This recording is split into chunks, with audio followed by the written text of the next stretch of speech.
Magandang gabi, Philippine Air Force. Alamin natin ang magiging lagay at taya ng panahon ngayong gabi at sa mga susunod na araw. Para sa latest synoptic situation, ITZZ o Intertropical Convergence Zone ang magdadala ng mga pag-ulan sa ilang bahagi ng Mindanao at Palawan.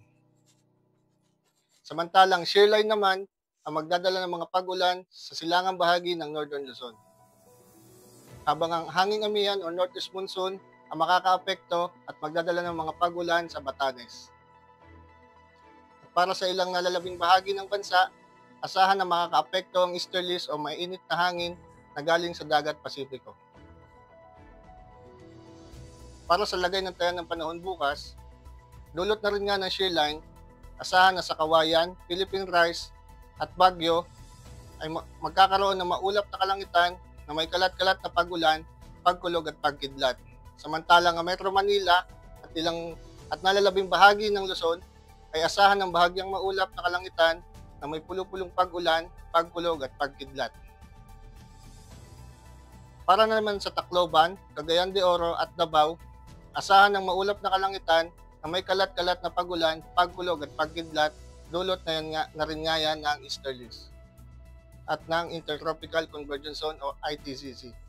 Samantalang sa Iloilo, Mactan at Zamboanga, asahan ng bahagyang maulap na kalangitan na may pulo-pulong pag-ulan, pagkulog at pagkidlat. Para sa 3 araw na lagay ng taya ng panahon sa Metro Manila, sa Linggo ay asahan ng bahagyang maulap na kalangitan na may pulo-pulong pag-ulan, pagkulog at pagkidlat. Pagdating naman ng araw ng Lunes at Martes, asahan ng maulap na kalangitan na may kalat-kalat na pag-ulan, pagkulog at pagkidlat. Para naman sa Cavite, mula Linggo hanggang Martes, asahan ng bahagyang maulap na kalangitan na may pulo-pulong pag-ulan, pagkulog at pagkidlat.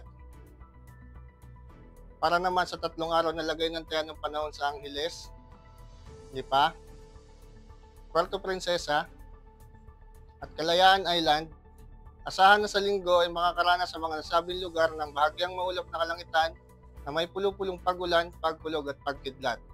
Pagdating naman ng araw ng Martes at Lunes, asahan ng maulap na kalangitan na may pulo-pulong pag-ulan, pagkulog at pagkidlat. Para naman sa Lapu-Lapu at Davao, asahan na mula Linggo hanggang Martes ang maulap na kalangitan na may kalat-kalat na pag-ulan, pagkulog at pagkidlat. Para naman sa Zamboanga, mula Linggo hanggang Martes ay asahan ng bahagyang maulap na kalangitan na may pulo-pulong pag-ulan, pagkulog at pagkidlat. Ang araw ay lumubog kaninang 17:24 at sisikat bukas ng 0600. Meron tayong 4% increasing sa ating moon illumination. Para manatiling updated sa lagay at taya ng panahon, follow lamang ang aming mga official social media accounts. Sa ngalan ng aming commanding officer na si Colonel Alvin Jan Cugador, Philippine Air Force General Staff Corps, ako si Sergeant John Vincent S. Dumayuga, Philippine Air Force Weather Forecaster ng Air Force Weather Center. Muli, magandang gabi at maraming salamat.